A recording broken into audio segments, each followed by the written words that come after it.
നിലമ്പൂർ നെടുങ്കയം മഴക്കാടുകളെ സ്നേഹിച്ച് അതിൻ്റെ ഉള്ളിൽ തന്നെ അന്ത്യവിശ്രമം കൊള്ളുന്ന ES ഡോസൻ സാഹിബിന്റെ കല്ലറയാണ് ഈ കാണുന്നത്. ഇന്ത്യൻ ഫോറസ്റ്റ് എഞ്ചിനീയറിംഗിൽ ഉദ്യോഗസ്ഥനായിരുന്ന അദ്ദേഹം കരിമ്പുഴയ്ക്ക് കുറുകെ നിർമ്മിച്ച അയൺ ബ്രിഡ്ജിലൂടെയാണ് ഇപ്പൊ നടന്നുകൊണ്ടിരിക്കുന്നത്.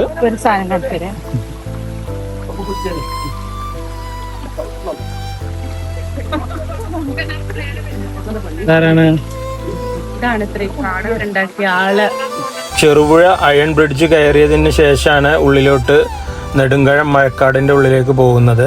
ചെറിയൊരു എൻട്രി ഫീസും കാര്യങ്ങളൊക്കെ വരുന്നുണ്ട്.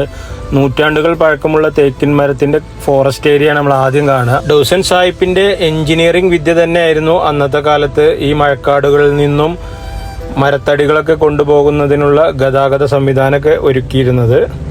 നെടുങ്കയം ഫോറസ്റ്റിന്റെ ഉള്ളിലൂടെയാണ് പോയിക്കൊണ്ടിരിക്കുന്നത്. ആദ്യമൊക്കെ കാണുന്നത് തേക്കിൻ മരങ്ങൾ വെച്ച് പിടിപ്പിച്ചിട്ടുള്ള ഒരു ഫോറസ്റ്റ് ഏരിയ ആയിരിക്കും. അതിനുശേഷം നിബിഡ വനങ്ങളൊക്കെ ചേർന്നിട്ടുള്ള ഒരു ഫോറസ്റ്റാണ് പിന്നീട് കാണാൻ കഴിയുക. ഈ അയൺ ബ്രിഡ്ജിന്റെ മുകളിൽ നിന്ന് കഴിഞ്ഞാൽ കരിമ്പുഴയുടെ യഥാർത്ഥ ഭംഗി നമുക്ക് ആസ്വദിക്കാൻ കഴിയും. അപ്പോൾ ഈ ഒരു ബ്രിഡ്ജിന്റെ മുകളിൽ നിന്ന് തന്നെയാണ് ഡോസൻ സാഹിബ് പുഴയിൽ വീണ് മരിച്ച് ഇതിൻ്റെ ഉള്ളിൽ അന്ത്യവിശ്രമം കൊള്ളുന്നത്.